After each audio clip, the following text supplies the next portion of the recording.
नमस्कार दोस्तों।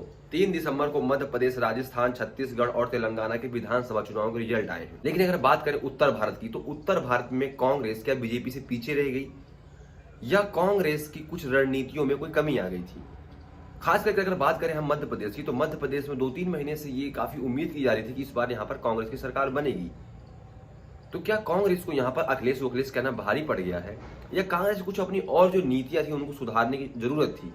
तो आइए समझते हैं इस वीडियो में। चुनाव से 2-3 महीने पहले मैंने एक वीडियो बनाया था जहां पर आप जाकर इसको देख सकते हैं। तो वहां पे वर्तमान समय 2-3 महीने पहले आज से जो मध्य प्रदेश की राजनीति में जो उथल पुथल मची हुई थी, बीजेपी के अंदर ही शिवराज वर्सेस महाराज यानी शिवराज सिंह चौहान वर्सेस ज्योतिरादित्य सिंधिया को लेकर के काफी वहां पर विवाद छिड़ा हुआ था बीजेपी के अंदर। तो ऐसे कई सारे कयास लगाए जा रहे थे कि इस बार के चुनाव में मध्य प्रदेश में बीजेपी का जो फेस होंगे सीएम का, वो कोई नहीं होगा।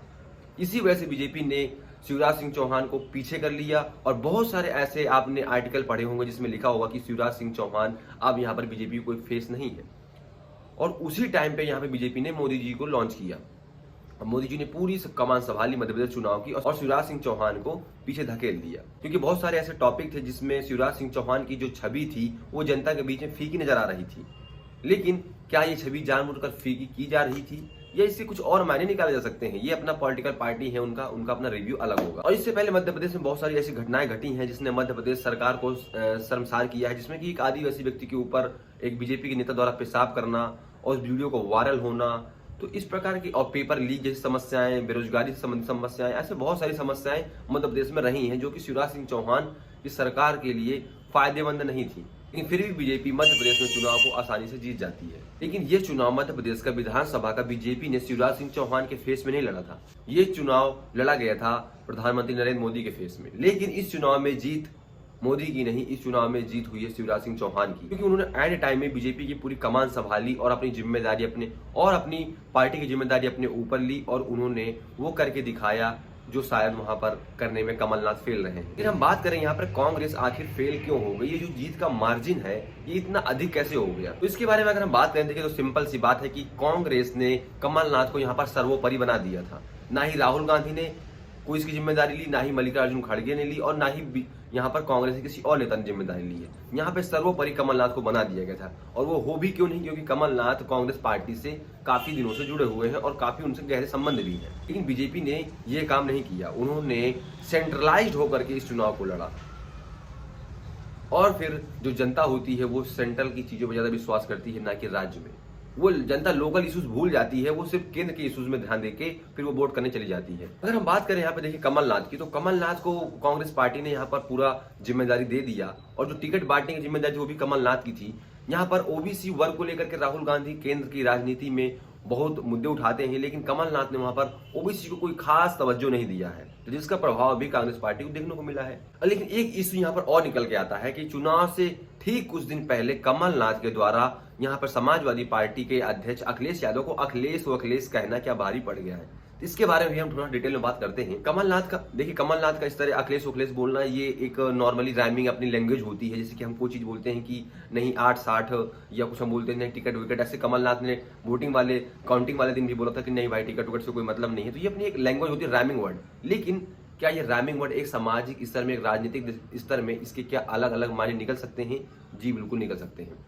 लेकिन अगर कमलनाथ ने यहाँ पे एक गलती नहीं की होती या कांग्रेस पार्टी ने एक गलती नहीं की होती कि अखिलेश यादव को अपने साथ शामिल कर लिया होता और समाजवादी पार्टी के साथ में गठबंधन कर लिया होता, तो आज यहाँ पर कांग्रेस को बहुत ज्यादा फायदा मिलता और हो सकता था कि यहाँ पर कांग्रेस की सरकार होती। उसके बारे में भी मैं आगे आपको बताऊं कि मैं ऐसा क्यों बोल रहा हूँ। देखिए ये जो सारी बातें हैं मैं हवा में नहीं कह रहा हूँ कि अखिलेश यादव को लेने से यहाँ पे कांग्रेस सरकार बन जाएगी, इसके मेरे पास फैक्ट भी है। अगर आप उन विधानसभाओं को देखें, यहाँ पर अखिलेश यादव ने अपने प्रत्याशी उतारे हैं। 70-71 विधानसभा लगभग में अखिलेश यादव अपने प्रत्याशी उतारे हैं। और जो बीजेपी और कांग्रेस के प्रत्याशियों के बीच का जो हार जीत का जो फासला है वो महज 4 से 5 हजार वोट का है।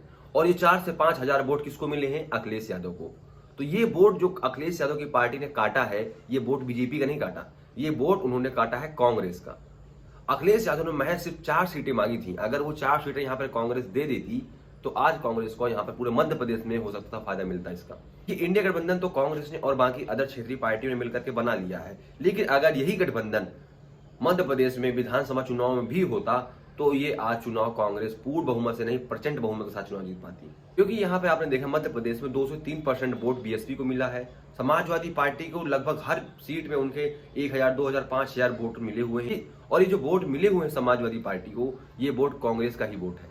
अगर ये गठबंधन कांग्रेस के साथ में होता सपा का, समाजवादी पार्टी का, तो ये वोट आज कांग्रेस के खाते में जाता।